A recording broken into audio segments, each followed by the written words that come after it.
Hello and welcome. This is Candice with another video on the Pawsome Stamps YouTube channel, and today I have a very fun colored card that's inspired by our new Pawsome Stamps Colored Palette Challenge, which I will talk a little bit more about later in this video. So let's get started.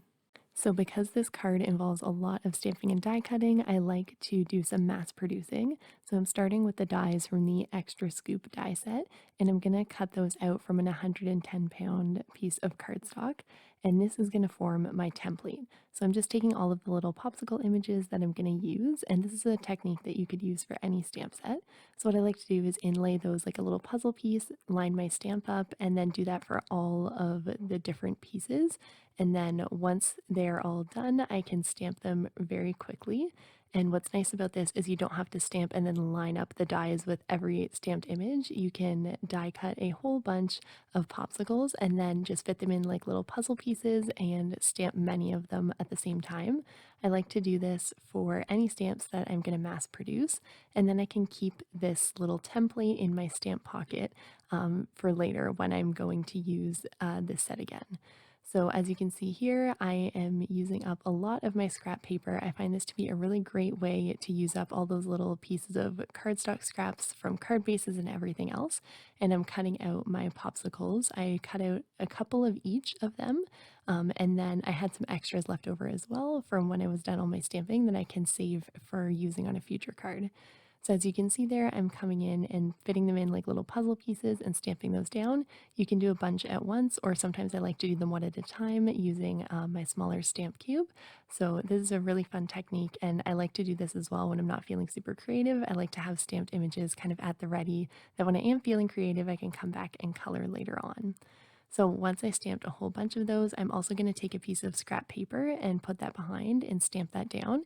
And what this is going to do is the next time I go to use this template, I'm going to be able to line these stamps up even easier. I'm not going to have to eyeball on my little puzzle pieces. I can just line them up right away with my template at the back, and then I'll be ready to go.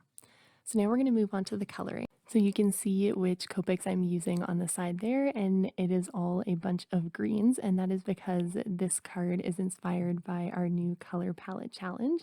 So I'm super excited that Pawsome Stamps has started a new monthly challenge, and we'd love for everybody to play along. All you have to do to enter is create a new and original project using Pawsome Stamps products and post your projects on Instagram using our challenge hashtag, which is hashtag Pawsome Stamps Challenge. The challenge is open worldwide. There's no limit on the number of entries, and all you have to do is post your card or any other project with that hashtag on Instagram by March 30th by 11:59 Eastern Standard Time, and then one lucky winner will be chosen at random to receive a $30 gift certificate to the Pawsome Stamps shop, which will be announced on the Pawsome Stamps Instagram account on March 31st. So I'm super excited to be sharing inspiration for our new challenges. I will also have the blog post with all the challenge information linked down. And this is something that we're going to do every month. So we'll have a new color palette every month for inspiration. And it's something that we really hope you'll enjoy and play along with. So now back to the card. I have some pink cardstock that I'm going to blend my background on. So I use Kitsch Flamingo and Picked Raspberry.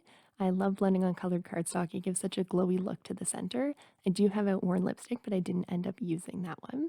So I blended this cardstock, and then I ended up cutting it down to 4 by 5.5 to go on my card base.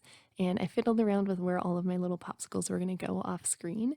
And I also stamped the You're the Sweetest sentiment from the Macaroon stamp set and white heat embossed that.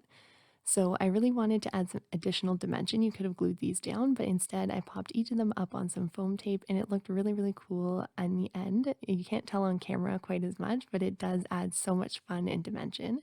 And then I cut off the excess. I like to have my stamped images hanging off the side a little bit. I find it makes it look more like a pattern that kind of continues. And then that little extra piece I used, and I popped that up on foam tape just to kind of fill in that little gap there. And then I'm going to come in and add my sentiment. And of course, to finish off the card, I had to add some bling. So this is the new spring bling set, and it has so many cute little flowers and pastel colors. but I took out some of the light pastel green, which I thought were perfect to go with this color palette, and added those between my popsicles. And there is the final card. I hope that you enjoyed it and that you're inspired to make something using this color palette. Don't forget to give this video a thumbs up and subscribe if you haven't already so you don't miss any future inspiration from the design team. And I will see you in another video. Bye!